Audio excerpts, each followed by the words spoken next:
So we were just, there's a, I don't know if you saw it, there's a seminar by a professor at University of Illinois talking about platooning of trucks. So that's where you have them all lined up really close together, and you just have to have you have a driver in the first one, or else it's autonomously driven, and the others just follow really close behind. And so I was sitting there thinking about, he's talking about all these complicated problems with, so what if you have a platoon of 10 semi-trailers and they're all in the right lane, and someone in the passing lane needs to get off and exit? How do they even get across? Or all kinds of stuff. Well, okay, so they're all following each other exactly. So that means all their tires are going in the same path and wearing out the asphalt. And then I'm thinking, wait a second, why does this seem so familiar to me? Why does it seem like we've solved this problem before? And then I was thinking of trains. Trains have been platooning freight for 170 years. Oh, and here we are trying to do it on roads. Interesting, interesting, interesting. All right. So I sent out an email this afternoon. The exam grades are posted on Blackboard. If you're here physically, I have your exams. You should see your grades on Blackboard, but I do have your exams. So Alberto, Elise, Elizabeth,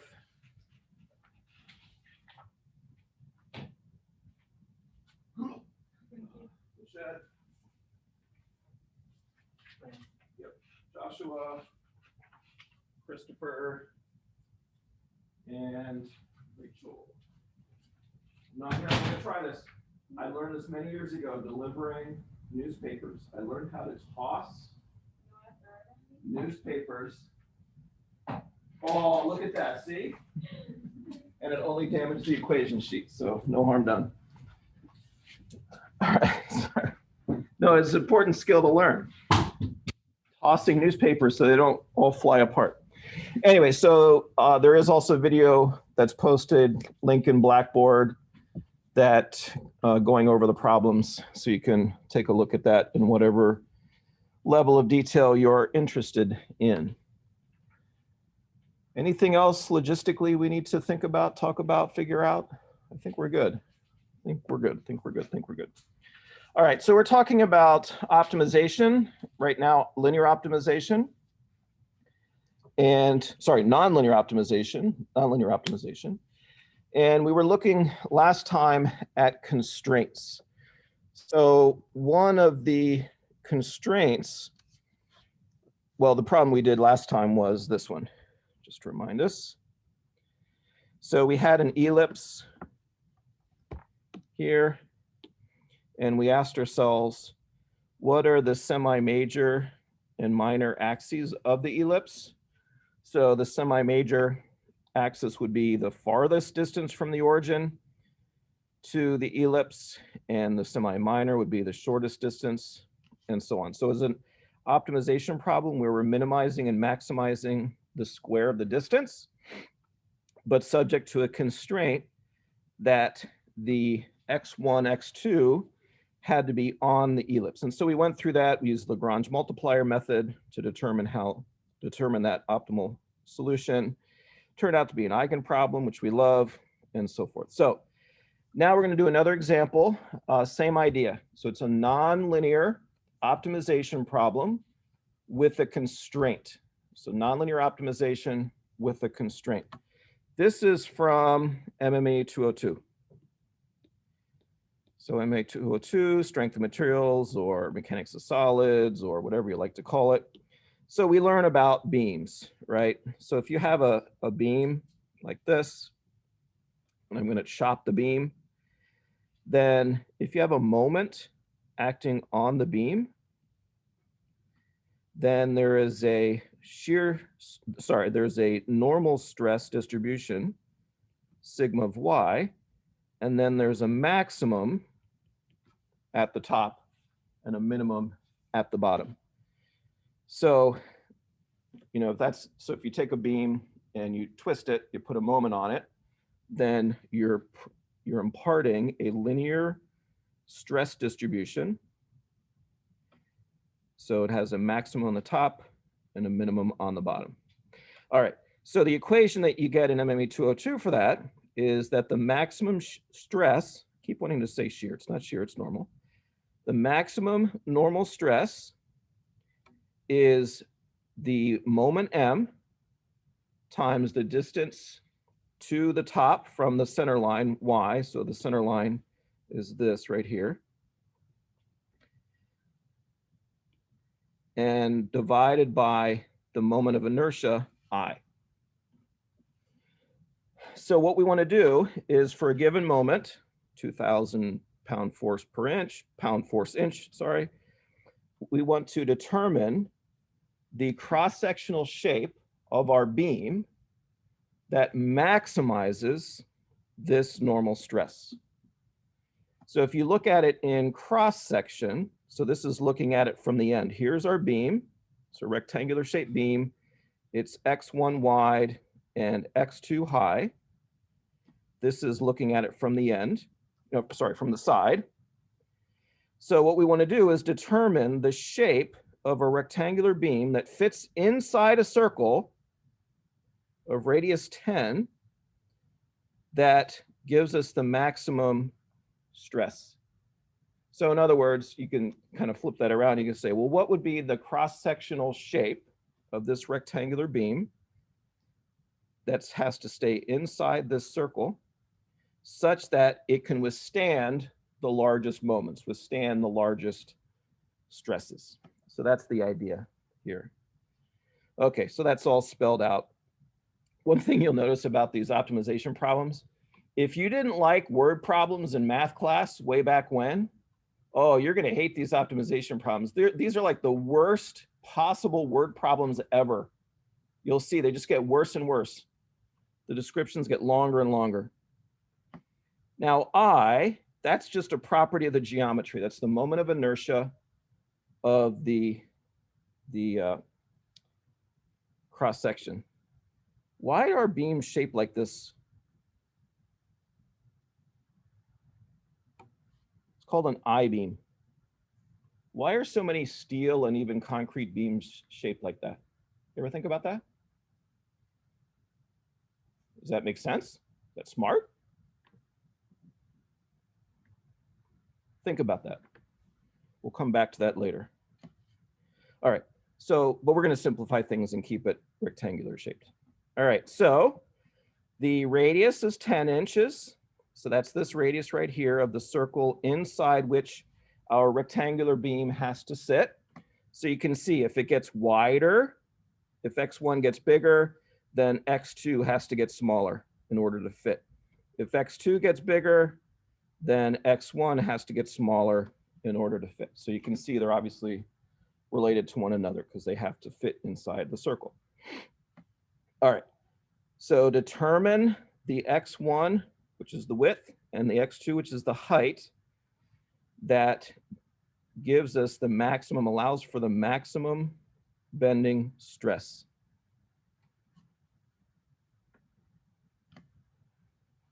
Actually, we're minimizing the maximum bending stress. So that's a mouthful. So we want to keep this small enough so that it doesn't break the material, right? So we're going to minimize the maximum bending stress. Okay, so let's start formulating things. This is where your urge to just start writing down equations kind of willy-nilly that make sense for this problem is perfectly appropriate. So there's all kinds of things that come in here. You just start writing stuff down that you know has something to do with this problem. So how is y related to x1 and x2? Well, y is the distance from the center line. So that is 1/2 of x2. All right, so y is related to x2, it's 1/2 x2, fine. The moment of inertia of a rectangle is 1/12 times the width times the height cubed. Oh, there's a clue about our I-beam question. Okay, so 1/12 times the width times the cube of the height. Fine. So that gives us whatever the x1, x2 coordinates are of our rectangular beam. That gives us the moment of inertia. Super. Now, what is our objective function? The objective is to minimize the maximum stress, which is m, which is 2,000, times y, which is a half x2, divided by I, which is 1/12 x1, x2 cubed. So we can simplify this a bit. You know, this x2 cancels with one of these, a half of 2,000, and multiply top and bottom by the 12. So you get 12,000 over x1, x2 squared. So that is our j. That is our objective function, the thing that we want to minimize in order to optimize the shape of our beam. Now, what else do we have? Oh, well, we have our constraint, which we denote as G. The constraint is that x1 and x2 have to satisfy the Pythagorean theorem. So x1 over 2 squared plus x2 over 2 squared has to be equal to r squared. So that's just taking this triangle right here, this triangle here. So x1 over 2 plus x2 over 2, well, both of those squared, is equal to r squared, just for a triangle, right? Okay, so that's a constraint. Here's our objective function, and here's some relationships between some of our variables. Let's see if that's enough to actually solve it. Let's first simplify things. We know what r is. R is 10 inches, which is 10/12 of a foot. Multiply through by the 4 to cancel these, and we get x1 squared plus x2 squared minus 400 is equal to 0 as our constraint. It's just rewriting this. Let us augment our objective function. So here was the objective function j. J tilde is the augmented objective function, which includes the constraint x1 squared plus x2 squared minus 400, augmented using the Lagrange multiplier. Now, if all goes well, if I differentiate this with respect to my two variables, x1 and x2, set those each equal to 0, and solve, I can determine the x1 and x2 that have to be satisfied in order to minimize this objective function. So that's our objective. Now, you've noticed here I've included lambda as a variable or as a parameter here. The reason for that is because I don't know what lambda is at this stage. I don't know what x1, I don't know what x2 are. So those are the three unknowns. I actually don't care about lambda, but I have to include it because it's the Lagrange multiplier for the constraint. Okay, so let's do the differentiation. Let's take the derivative of this with respect to x1. So from the first term, that's minus 12,000 over x1 squared times x2 squared, because it's 1 over x1 here, so that's minus 1 over x1 squared. And then derivative of this, the constraint from with respect to x1 is 2 lambda x1, fine. And then we set that equal to 0, great. Now do the same thing with respect to x2. So now it's 1 over x2 squared. So that's going to be minus 1 over x2 cubed times 2, which gives us the 2,400 upstairs. So, sorry, 24,000 upstairs. So 24,000 over x1 times x2 cubed, plus then the derivative of this with respect to x2 is 2 lambda x2, and set that all equal to 0. All right? Superty-duperty. So I have two equations. They're nonlinear, clearly. I actually have three variables right now because I have lambda and x1 and x2. So I need to figure that out, what we're going to do about that. We'll talk about that next. But so I have two equations for what looks like three variables. It's actually only two, but it looks at this stage like three. So what I want to do is eliminate lambda. Actually, as I said, I don't really care about lambda. It's a mathematical thing that I've inserted into my problem in order to impose the constraint, but I actually don't care what it is. In some problems, we will care what lambda is. It has some physical significance. In this case, it really doesn't. So what I'm going to do is just look at my two equations and say, is there some way I can combine these two equations in such a way that will eliminate lambda? So these two terms are very close, 2 lambda x1, 2 lambda x2. So if I multiply the first equation by x2, the second equation by x1, and then subtract those, then these terms will vanish. So that's what we're going to do. Just play a little bit of algebra in order to eliminate the lambda terms. So multiply the first equation by x2, the second equation by x1, and subtract. So I get minus 12,000 over x1 squared, x2 squared times x2. That's from the first equation, plus 24,000 over x1 times x2 cubed times x1 from the second equation. And those have to sum to 0. Okay, so I've eliminated my lambda. I've succeeded in eliminating lambda. Clearly, that is going to be a problem-specific task. Every problem is going to be a little bit different. What I have to do to eliminate the Lagrange multiplier will be different in every problem. But generally speaking, we will seek to eliminate lambda if possible. Okay, well, we've got a lot of, I've got some extra x2s here, x1s, 12,000, 24,000. So let's simplify this down. If I simplify this, then I get this expression that relates x1 and x2. x2 is equal to the square root of x1. And again, that just comes from here. This is a 2, this is a 1. The x2 one of these x2s cancels. The x1 cancels. I have an x2 that cancels here with another one of these. And when you simplify it down algebraically, you get this. x2 is the square root of 2 times x1. Okay, so this is saying that in order to minimize my maximum normal stress, x1 and x2 have to be related in this way. Now that doesn't solve the problem yet because I don't know what x1 is, I don't know what x2 is, but I know how they're related to one another.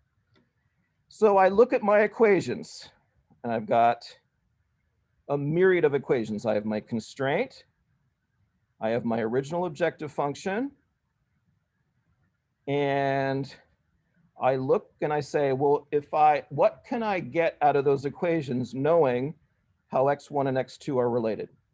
And I see, well, the constraint involves both x1 and x2. Let me just substitute for x2 the square root of 2x1. So here's the constraint, x1 squared plus x2 squared is equal to 400. x2 is square root of 2 times x1, so x2 squared is 2x1 squared. So then I have 3x1 squared is equal to 400. So if I solve for x1, I get that x1 is the square root of 400 over 3, which I can simplify to 20 over root 3, which if I want the numerical value that my calculator will give me, it's 11.547. Oh, so I got the answer. That's x1. And then once I have x1, I can use this relationship to get x2. Because x2 is just square root 2 times x1. So that's root 2 over 3 times 20, and that's 16.3299. And I'm done. Now, first of all, starting out, like I said, word problems. Ooh, we hate word problems. Well, guess what? Every engineering problem ever solved by mankind is a word problem. It starts out as a word problem. We turn the words into equations, and then we solve it. So that's unfortunate, but it's always true. The other thing you notice about this is that we've just done 2 examples back to back, both involving a nonlinear objective function and a constraint. And the problems look very, very different. So we did basically the same thing at a very high level. We took the objective function, augmented it with the constraint, plus lambda times the constraint. We took the derivative of the augmented objective function with respect to each of the independent variables. and set them equal to 0 and then solved it. So at that high level, both of these examples are exactly the same. But all of the details beyond that, of course, are quite different. And this is typical of these nonlinear optimization problems, is you kind of, sometimes you just have to sit and look at the ceiling and scratch your head and stroke your chin and whatever it is you do when you're thinking, whatever it is that inspires your thought process, to think creatively to see how you can get what you're looking for. So look at those two examples kind of side by side and see what's the same, the overall steps, the overall structure, but also see what's different in terms of the specifics. All right, any takers on this? Why is that such a popular shape in our structures?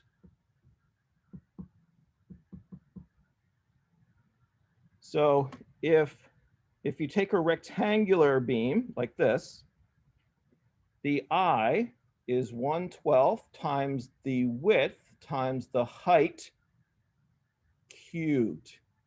So if I want to change this rectangular shape to maximize the I, so it has the strongest resistance, most resistance to bending, what would I do?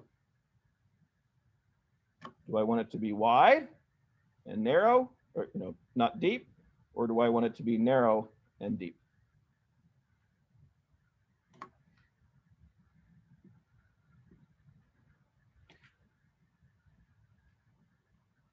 So Jose brought up the shear stress. Shear stress is actually not a consideration when it comes to bending stresses. So there are shear stresses along with these bending stresses, but it's actually a separate issue. And where you put the mass in the cross section to resist shear stresses actually doesn't matter. So the shape has to do with the bending stresses. Okay, so it's B, the width, it's the height cubed. So if I'm going to double one of those two things, which one has a bigger impact on my I? The height, yeah. So I want narrow, horizontally narrow, and vertically tall beams, because the farther the mass is from my center line, the more resistance it gives to bending. So that's what these are doing. Those are called flanges. And by putting most of the mass in the flanges, you are moving the mass as far away from the center line as you can. Now, of course, there are practical limits. So then this part right in here, that's not really doing anything as far as resisting bending stresses. That's just to hold the whole thing together, right? So I need to give some rigidity. Otherwise, I just have two plates, and that's not very helpful. So, but anyway, that's the reason why when you see the cross section of many structural beams, they often have this I-beam shape, or this H, kind of horizontal H shape, because it's moving cross-sectional area away from the center line and therefore maximizing I, the resistance to bending for a given amount of material. All right, back to our regular scheduled program. Great, so we solved that problem. Any questions about nonlinear optimization with constraints so far? So the constraints are implemented using the Lagrange multiplier to get the augmented objective function. Once we have that, then the process is the same as an unconstrained problem. So we're essentially converting a constrained problem into an unconstrained problem and then solving it the same way we solve the unconstrained problems. Okay, let's talk about inequality constraints. Just very briefly, I'm going to kind of punt on this. So we're going to leave it till a little bit later in class because I want to talk about it where we need to, and that is in the context of linear programming problems. But let me just mention it here. So we were talking about nonlinear optimization with equality constraints if we have inequality constraints, so that means less than or equal to or greater than or equal to kinds of constraints, then we use what are called slack variables. And it's a very simple concept. It seems a little confusing at first, but it's actually a quite simple concept, and we'll look at that in a few minutes. All right, before we move on to linear programming in Python, there is a package in SciPy called optimize.minimize that does all of this for you. So you can solve constrained and unconstrained nonlinear optimization problems. There's various methods that are built into that, including the conjugate gradient method. I haven't taught you that, but that's a very popular technique. There are some examples in the Python tutorial that you can look at. So for nonlinear constrained and unconstrained optimization, you can take a look at those. Oh, words of wisdom. I find these so helpful for Professor Castle. Please give us more words of wisdom. Sure. So when you're doing problems, and again, these words of wisdom are not just for this class, these are for you as engineers, as budding, growing, blossoming engineers in all of your classes and going forward into your careers. You always, always, always want to take special note of the assumptions, approximations, and any idealizations that are being made in each type of problem. Every time you're bored sitting in any one of your engineering classes, just stop and think, what assumptions are being made in this particular analysis or in this particular application? What are the idealizations that are being implemented and enforced? What kinds of approximations are we making? And then, of course, the next question is, as an engineer, this is where our engineering judgment comes in, is you have to answer the question. Are those appropriate? Are those assumptions, idealizations, and approximations, are they appropriate? How good, or in some cases bad, might the solution be that I get by solving a problem with these approximations, assumptions, and idealizations? So always, always, always think about that. It is so important, in fact, that in many fields and in many contexts, we actually classify the models that we're solving based on what assumptions and idealizations that we're making. And the reason why I bring this up here is because that's especially true in optimization. So the goal in the end is always, of course, to get a problem that we can solve, right? So I have the real problem, the real engineering problem that my boss gave me to solve. And of course, he or she wants an answer. They want the solution. So what happens in between? Well, that's where we use our engineering judgment to make the determination. In the end, I want a problem that I can solve so I can give the solution back. I want to give the recommendation back to my boss. Well, how do we make this complicated engineering problem solvable?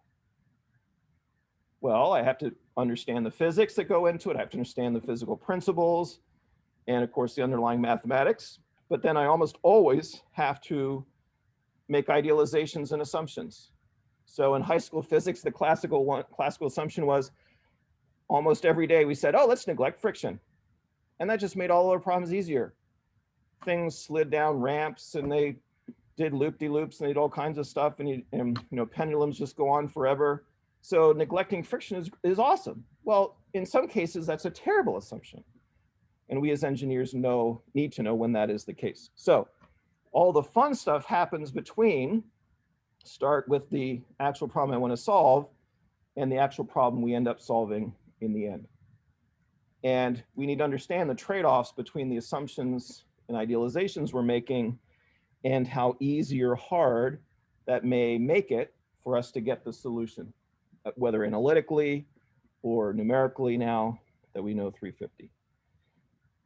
So again, this classification issue, so optimization, we classify into linear and nonlinear because the methods that we use for each are quite different. Almost every system that we as engineers want to optimize is nonlinear at its heart. It is fundamentally nonlinear. But sometimes it's okay and perfectly fine from an engineering standpoint to assume that things behave in a linear fashion. I need to know, when is that okay? When is it not okay? So when am I going to use linear versus nonlinear optimization methods? These are the hard questions, and these are the questions that oftentimes are not emphasized, at least I think, enough in our engineering courses. But that's really where the heart of engineering is. That's what makes you a real engineer, is knowing when certain assumptions and idealizations are appropriate and when they're not. Having an intuitive sense for, if I make this assumption in this problem, what are the ramifications of that? Is my solution completely wrong? If I don't make this assumption, will the block go up the incline in my high school physics problem? Or is it just a matter of it's always going to go down just at different speeds?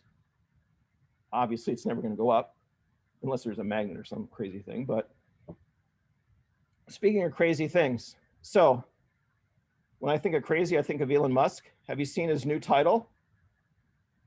He, of course, was CEO of Tesla. What's his new title?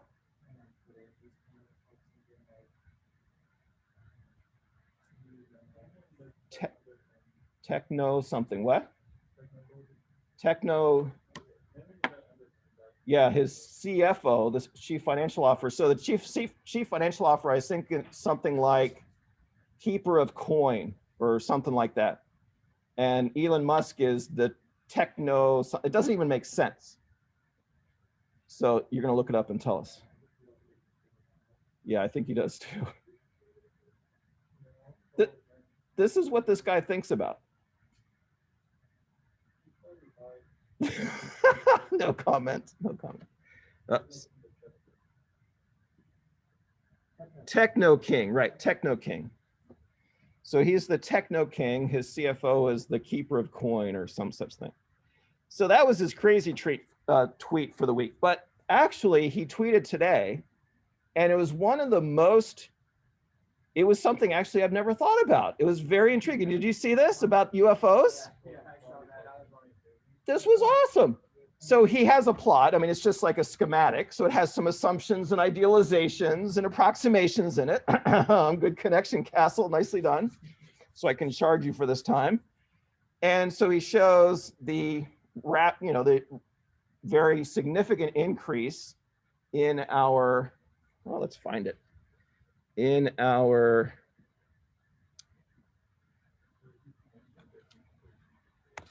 oh, has he? I have not seen that. So, oh, I don't want to do that. Basically, it shows the increase in camera technology over the years has been dramatic, right? You just think of your phone. But then the quality of pictures of UFOs, and it's a flat line. So he's asking the question, this is a great question. If our ability to take high resolution pictures has been going up so rapidly and so increasing so tremendously over the years, why are our pictures of UFOs still so terrible? They all look like they were taken on a 1997 vintage cell phone with a, 0.5 megapixel resolution. They're embarrassing. And so why haven't they gotten better?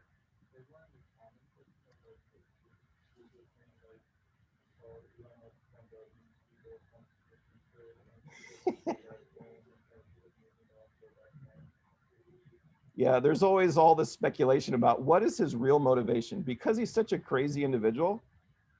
So he is people compare him to Steve Jobs.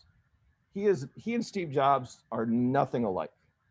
They're only similar, and people compare them because they both think outside the box when it comes to technology. So they're always both thinking about ways of doing things technologically that were not within the normal kind of boundaries of what was thought to be possible. But Elon Musk every aspect of his thinking is like, what should I call myself? And what should I make? I mean, I don't know even how many companies he's CEO or techno king of. He's got Tesla, SpaceX. He's got his boring company, not boring like this, but boring like this. He was going to, Chicago fell for it. He was going to make a tunnel from the Loop out to O'Hare. So there'd be a high speed, which we absolutely need. a high-speed rail line out to the O'Hare from the loop. We absolutely, absolutely need this. And then I think there's a couple others. I mean, he's into all this, you know, crazy brain sort of stuff. I mean, if you try to take a picture of a plane with a smartphone, it will still look awful. It's not like professional photographers are sitting there waiting to see a UFO. Yeah, Tim, you're right, but still, the question remains. We ought to happen to have someone with a decent camera sitting at just the right place at just the right time to take a picture of our UFOs that's a little bit better than it looks like a sombrero has been tossed across the sky. Just saying. Anyway, so interesting thought on his part. All right, so it is somewhat apropos to my words of wisdom. Not really very much, but anyway. So again, this is something that you really, really, really need to start honing in on as you go through your upper level engineering courses and really develop a strong intuition for what's the effect of this assumption. If I make this assumption, if I don't make this assumption, what is the effect on how the problem will be solved? Will it be easy? Will it be hard? Will it be possible? Will it be impossible?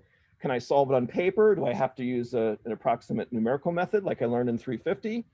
And what will be the ultimate effect in terms of the physics? Will I get the physics right overall, just the numbers off by a few %?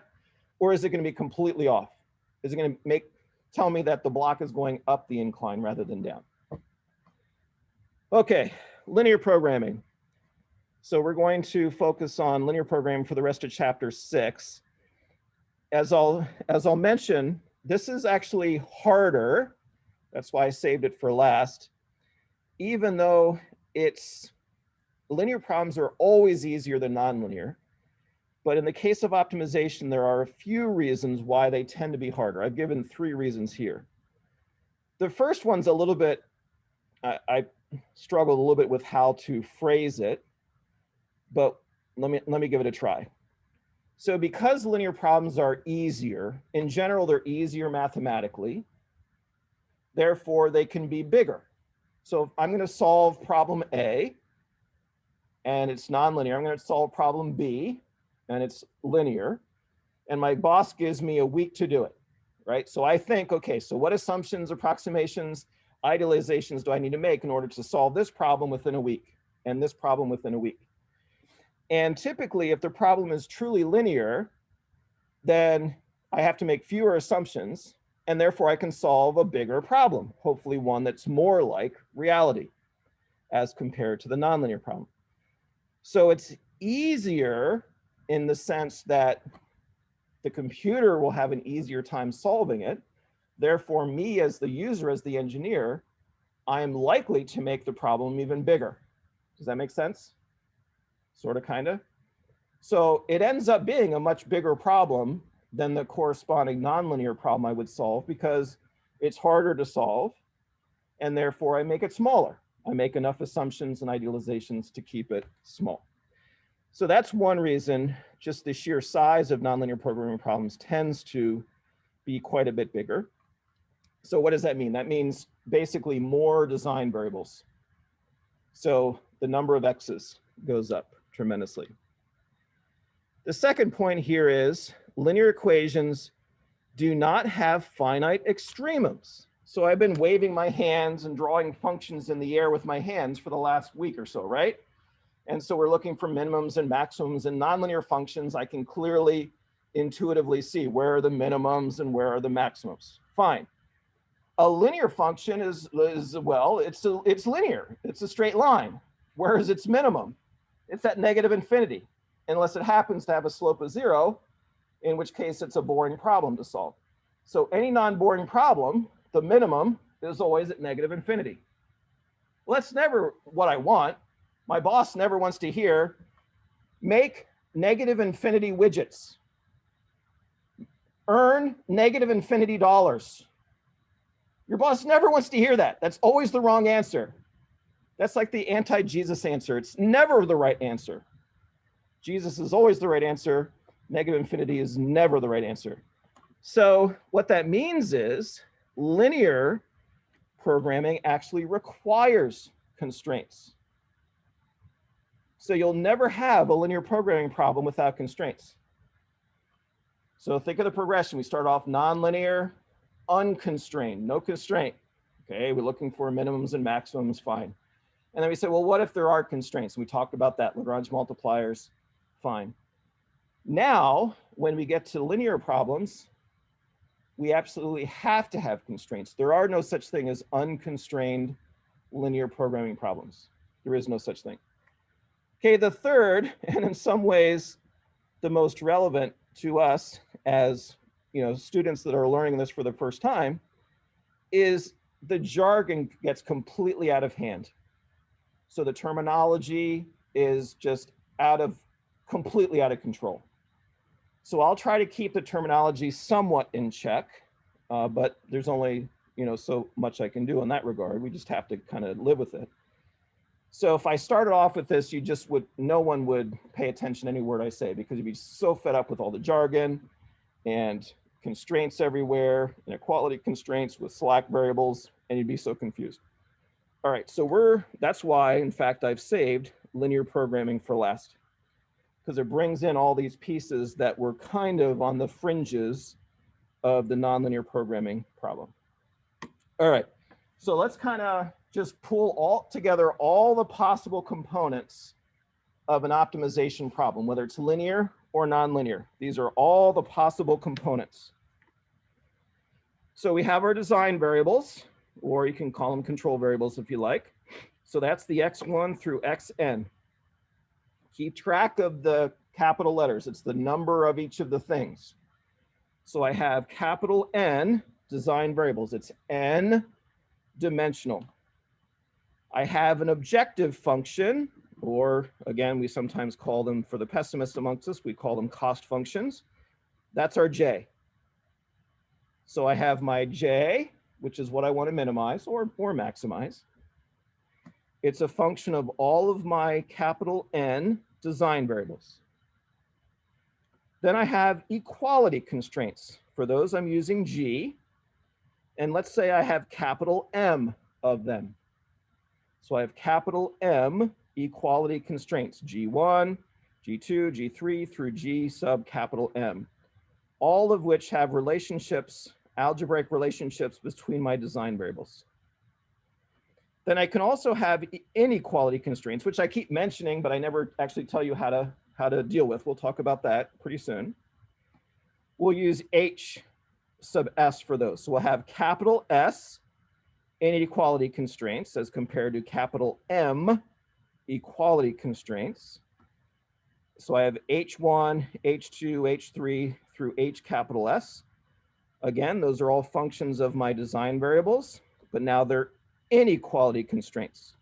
We're going to say that they're always less than or equal to. If they're not less than or equal to, we'll rejigger them algebraically so that they are less than or equal to inequality constraints. And then we have what are called positivity constraints, which is just what they sound like. We're going to constrain all of our design variables to be non-negative. So they're always greater than or equal to 0. Now that's often true in real optimization problems, as we'll mention in a moment. But if they're not, all you have to do is shift the variables. So if the minimum for something is -5, then you just shift that variable to by 5 so that its corresponding design variable minimum is 0. So that's easy to accommodate. All right, some comments about this. The constraints provide restrictions on the values of the design variables. So they give us relationships between these various variables.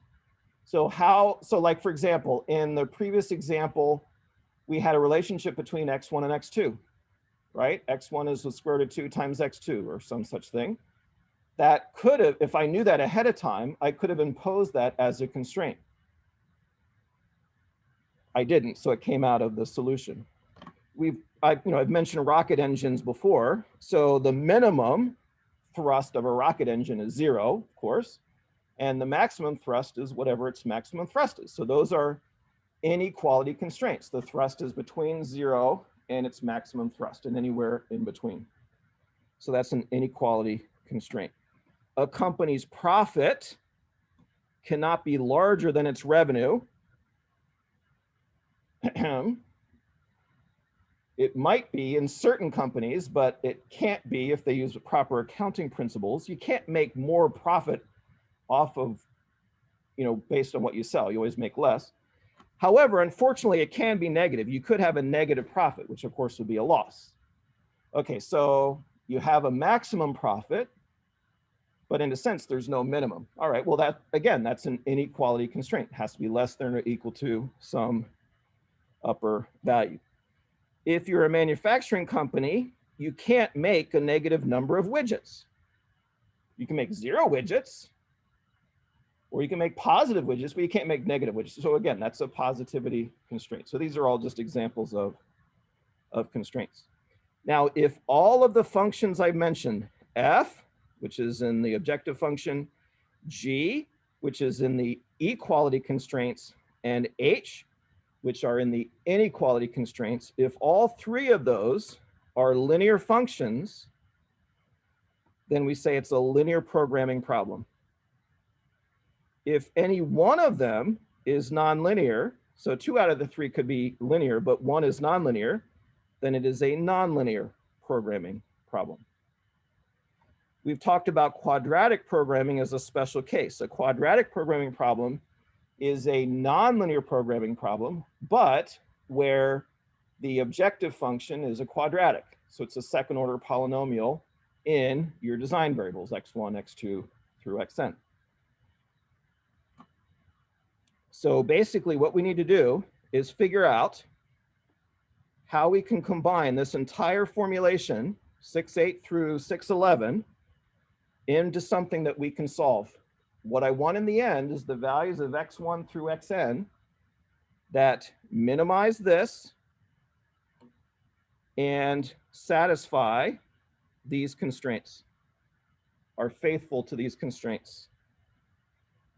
So that's what we're looking for. So let's move one step closer to having a nice, somewhat clean mathematical formulation of this. Let's write our design variables x1 through xn as a vector. So our vector x is going to be an n-dimensional vector consisting of the n design variables. In the linear case, again, that means f, g, and h are all linear functions, so all powers of 1 on your x's. Then the linear programming problem can be expressed in this way. The objective function, so our j, is now a function of the vector x, which is a constant times x1 plus a constant times x2 and so forth up to xn. That's all it can be. I can't have x squareds, I can't have sine x's, I can't have x cubes, I can't have 1 over x's. It can only be a constant times x because it's a linear function. So in vector form, that is the inner product or the dot product of c with x. The vector c, which is the vector of these coefficients, with the vector x, which is the vector containing our design variables. Or I can write this as c transpose times x. That's always true. Inner product of c with x is the same as saying c transpose times x. The equality constraints, remember I said there were capital M of them. I can put all of those M equality constraints into a system of equations AX equals B. The inequality constraints, I can put into another system of equations. CX is less than or equal to D. I have S inequality constraints, so that will give us the size of this system. CX is less than or equal to D. And then again, our positivity constraints, which just says that all of our design variables are non-negative. Now, in terms of sizes, AX equals B is, A is M by N. There are M equality constraints for N variables. So A is M by N. B is M by 1. x is n by 1. All the sizes have to make sense from a linear algebra point of view.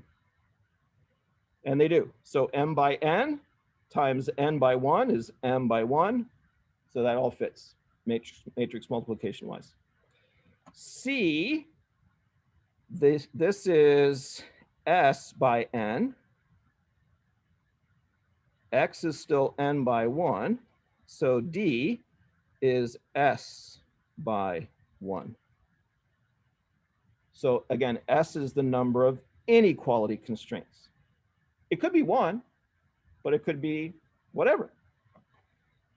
So Cx less than or equal to D, C is S by N, X is N by 1, and D therefore is S by 1. All right, so that gives me all the sizes.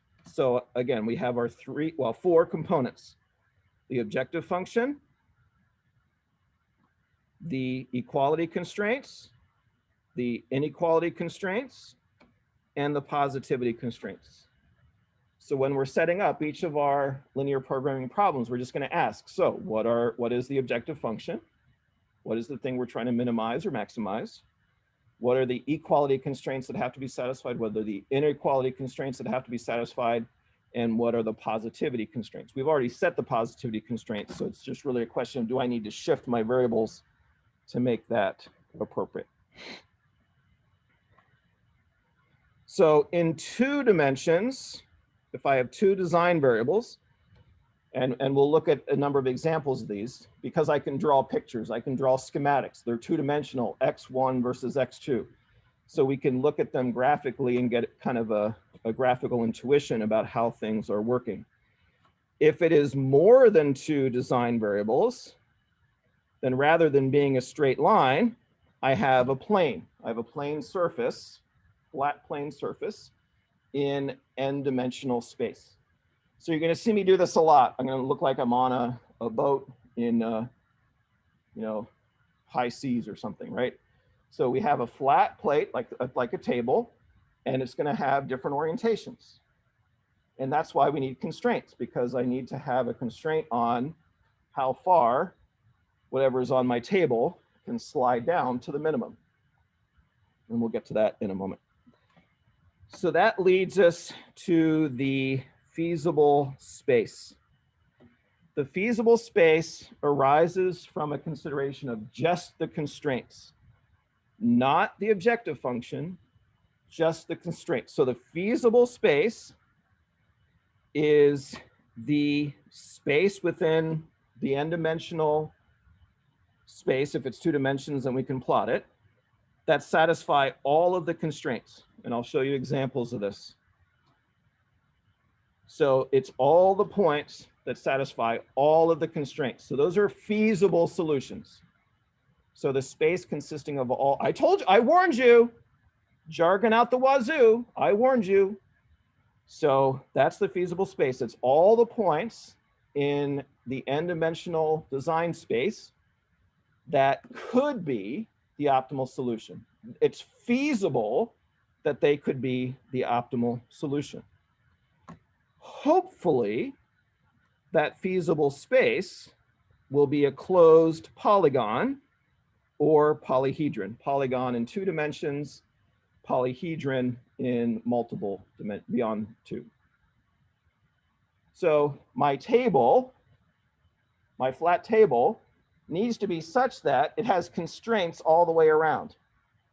So like there's a polygon-shaped border around the table that a marble, if you put a marble on that table, as it's oriented according to whatever problem I'm trying to solve, it gets stopped in one of the vertices of my polygon, right? So that's the basic idea. Ooh, that's good exercise. Stretch the old man's bones. Woohoo!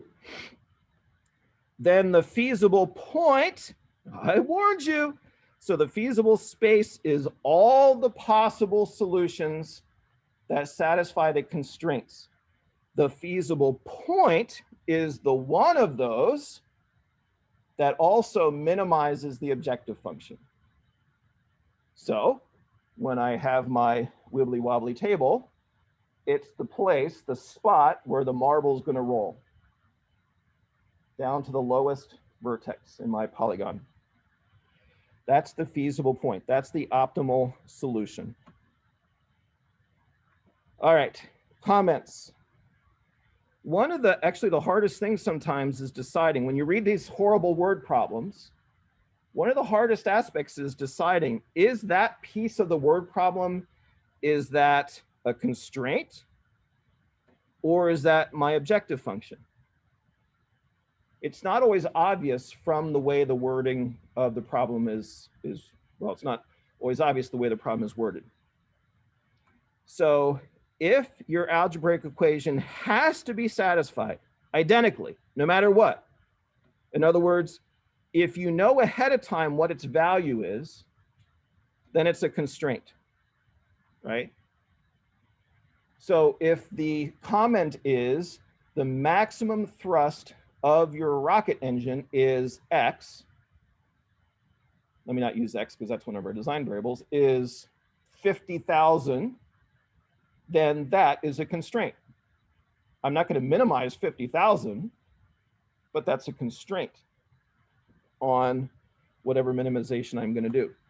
If the algebraic equation represents typically a cost or something that has to do with the objective, then it is our objective or cost functional. Or to be even more specific, if it's a value that I don't know what I'm looking for. So if the question is, what is the thrust of the rocket that gets me to the rendezvous point in orbit so that I can pluck this satellite out of space and bring it back to Earth with the minimum amount of fuel? Okay, well, that's not necessarily the maximum thrust because that uses the most fuel. Maybe I can use less fuel. So in other words, when I first read the problem, I don't know what the thrust is. I do know what the maximum thrust is, so that's a constraint. But the actual thrust for that'll solve the optimization problem, I don't know. All right, so that therefore is going to be my objective function. Sometimes it's obvious because it'll say something like minimize this, maximize that. Sometimes it's not so obvious. Okay, I've said this before, but it bears repeating. Typically, we're going to frame our optimization problems as minimization problems. We're going to minimize our objective function. If the problem is posed as a maximization problem, then all you have to do is take the negative of the objective function and turn it into a minimization problem. Okay, so that's perfectly fine. That's not a problem. If it's maximization, then just flip it around and make your J negative, and then it'll be a minimization problem. A maximum in one is a minimum in the other. If your inequality constraints are posed as greater than or equal to's, we want less than or equal to's. All you have to do is multiply by -1. Because remember, multiplying inequalities by -1 just flips the inequality. So we're going to call this next, we're going to call this the standard form. It's the form that we want to get our optimization problem into so that we can then solve it. So we're going to have the word problem to start with. We'll write down the equations, and then we'll look at the equations. We'll say, wait a second, I want a positivity constraint on these variables, so I'm going to shift some so that they're all greater than or equal to 0. I want a minimization instead of maximization, so I'm going to flip the sign of my objective function and inequality constraints. So we have the problem as posed in terms of words. We have its mathematical expression, and then we have this what's called the standard form. So those would be the steps. Put it into equations, then put those equations into the standard form, and then with the standard form, solve our linear optimization problem. I've said this one before. If the design variable's lower limit is not naturally 0, then all you have to do is shift it. Just add or subtract, a value that makes it so that it moves to 0.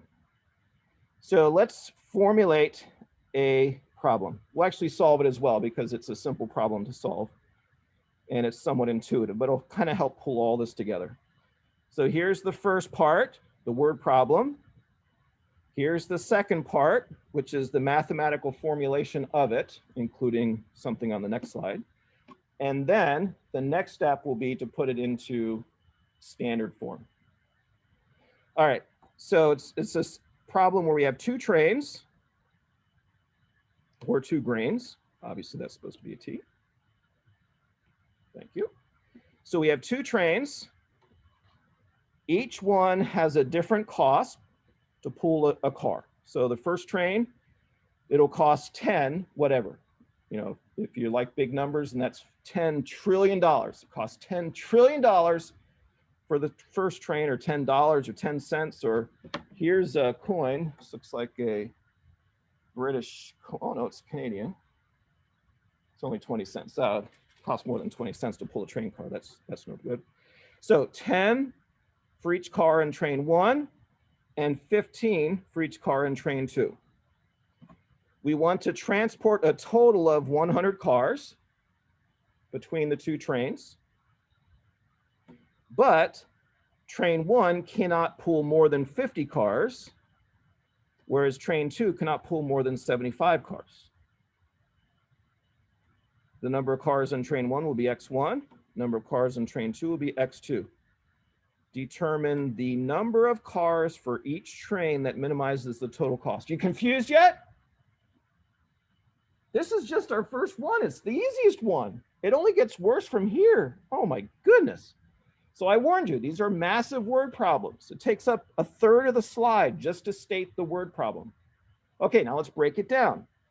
I find it easiest actually to work backwards. So we had the objective function, we had the equality constraints, the inequality constraints, and then the positivity constraints. I'm actually going to work backwards. I'm going to start with the positivity constraints, then the inequality constraints, equality constraints, and then the objective function. Okay, so you just read through each sentence and you decide, okay, is that part of a constraint? Is that part of the objective function? Well, I know I can't pull negative cars, right? So the positivity constraint says that X1 and X2 both have to be at least as big as 0. They can't be negative. I can't pull negative cars. All right, well, that's appropriate, obviously. And it makes me feel good. I pat myself on the back. I'm part way to formulating my problem.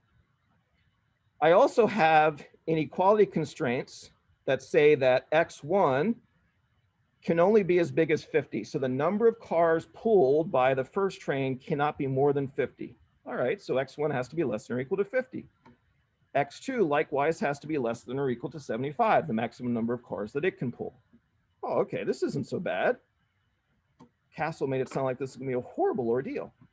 The total number of cars pulled by both trains has to be 100. So that results in an equality constraint that says that X1 plus X2 is equal to 100. Oh, this isn't so bad at all. So X1 and X2 are positive. X1 is no bigger than 50. X2 is no bigger than 75. And the sum of the two has to be equal to 100. Okay, so now I can draw my feasible space. Notice I haven't written down the objective function yet, or in this case, it truly is a cost function because it is for the cost of pulling the train cars.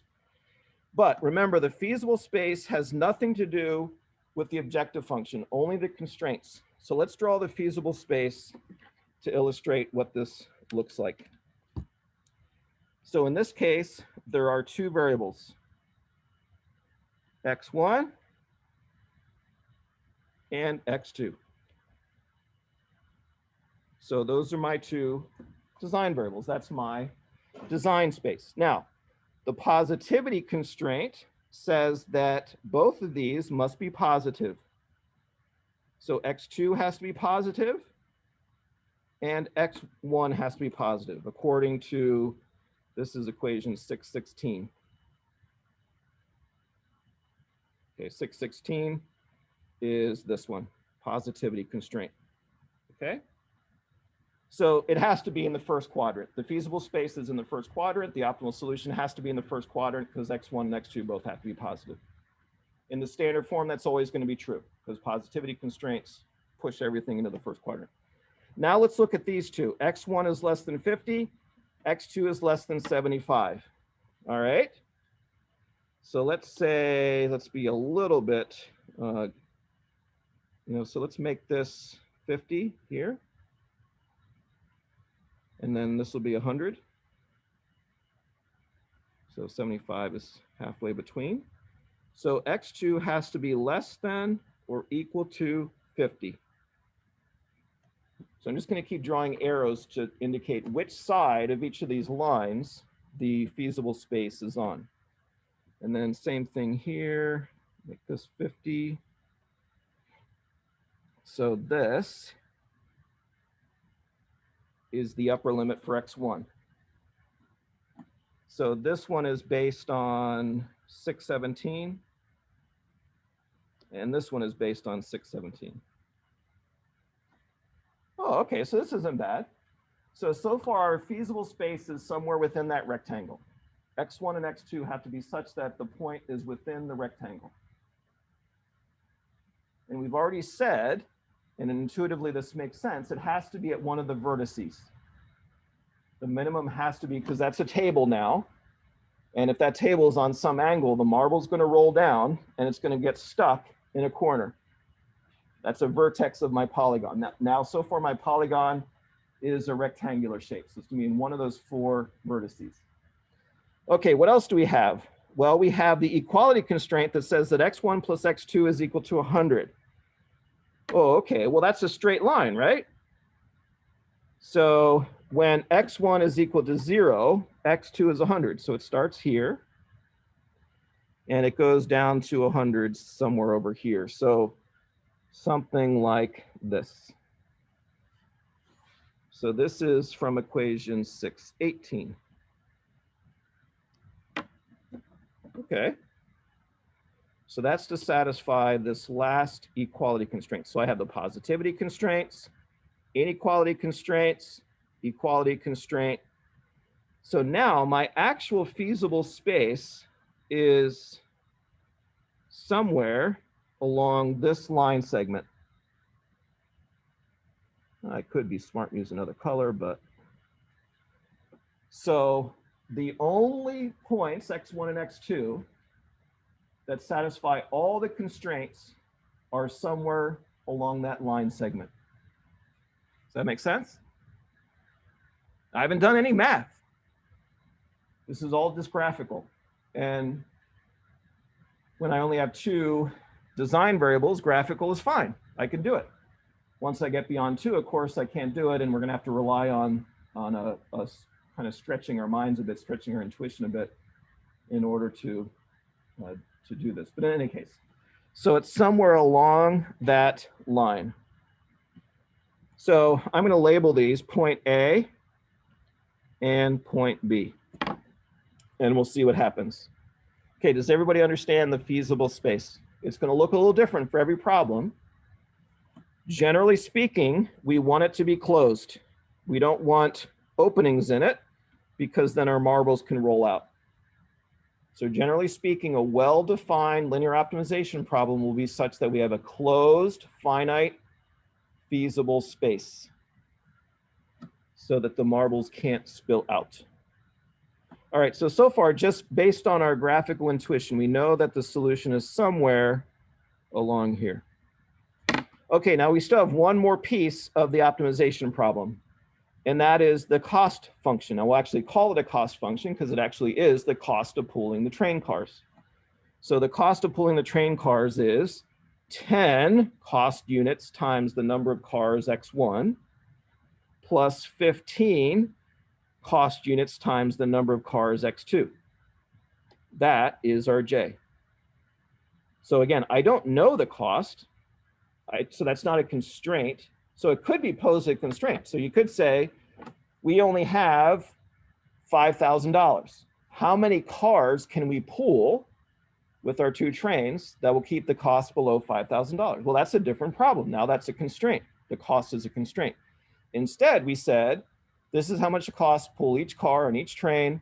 I want to pool a total of 100 cars on the 2 trains with these various constraints. So what will be the total cost? I want to minimize the total cost. How many cars do I put on train 1? How many cars do I put on train 2 in order to minimize the cost? So that means that the cost itself is the cost function or the objective function. My objective is to minimize this total cost. Great. Okay, said that. Boom. Boom. So here's the way to think about this. When you draw the feasible space, back here, when you draw the feasible space, it started out here and here, and then it was limited to this rectangle, and then it was limited to this line right here, sorry, this line.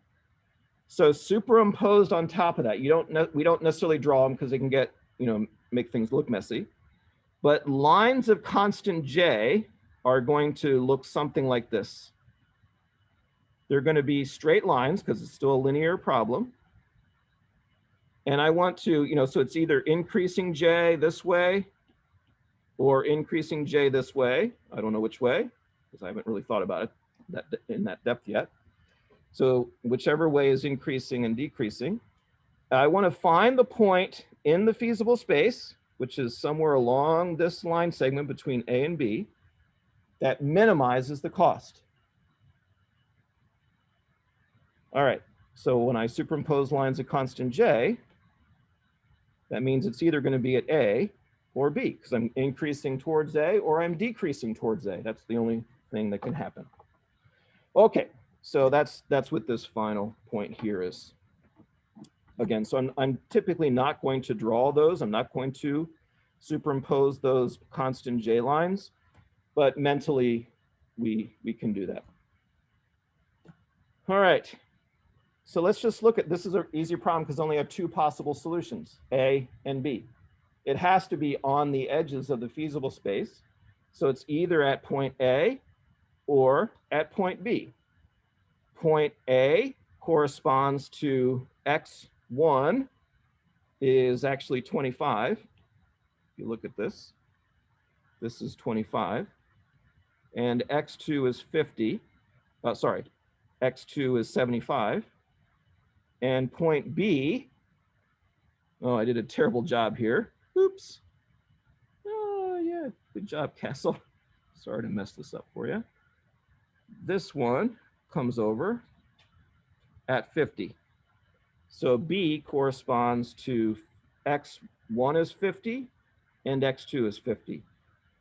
That's point B. Point A corresponds to x1 is 25 and x2 is 75. Obviously, they both add up to 100. Both add up to 100 cars. So the question is, which one has the lowest cost? Well, we know what J is, so let's just calculate it. A corresponds to x2 is 75, x1 is 25.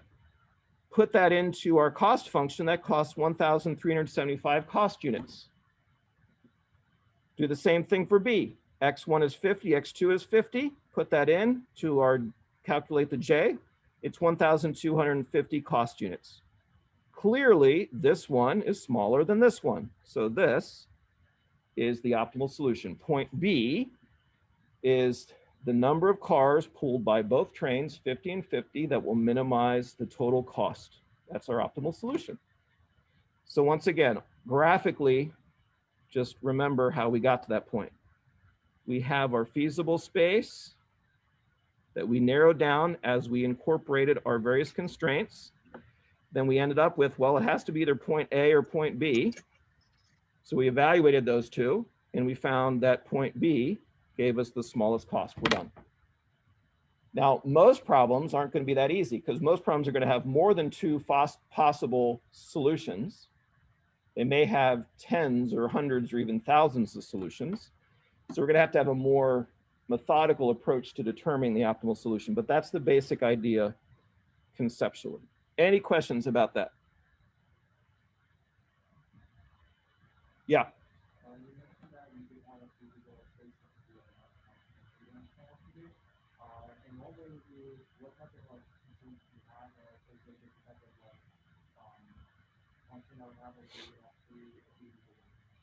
Yeah, so the question has to do with if we had a three-dimensional space, so I couldn't picture it, it's a little harder to draw on paper, but I'd have my x1, x2, and x3, and it'll be the same thing. So x1 has to be positive, x2 has to be positive, and x3 has to be positive. So that'll indicate the three-dimensional quadrant in which it has to sit from the positivity constraints. But then all of the other constraints, rather than being straight lines, are going to be planes. And those planes are going to be on different angles, slicing through 3 dimensions. And within that, that's my polyhedron. Within that, I hope to have a closed space that's bounded by, it'll look like a Dungeons and Dragons dice. Any Dungeons and Dragons fans? So it looks like a Dungeons and Dragons. They're polyhedron. So you have these flat surfaces, these planes, that are slicing through 3-dimensional space. And within there will be a 3-dimensional feasible space that's bounded by all of these constraints. And then now you put the marble in, and now it goes to the lowest point in 3 dimensions, the vertex that has the lowest value. If it's a minimization, the lowest value of the J in the 3D space rather than the 2D space.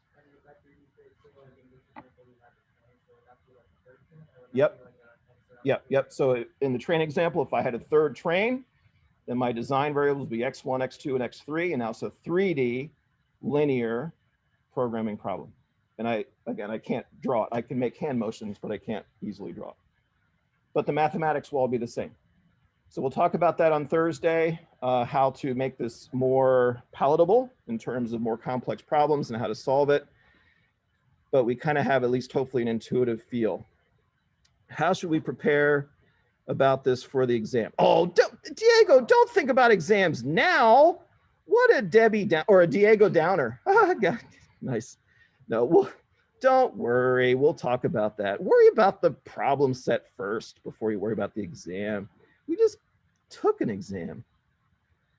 All right. So sorry, I didn't mean to pounce all over you there, Diego. But yeah, we'll discuss that more. It'll become more clear as we go. All right. Okay, so we'll see you on Thursday and continue.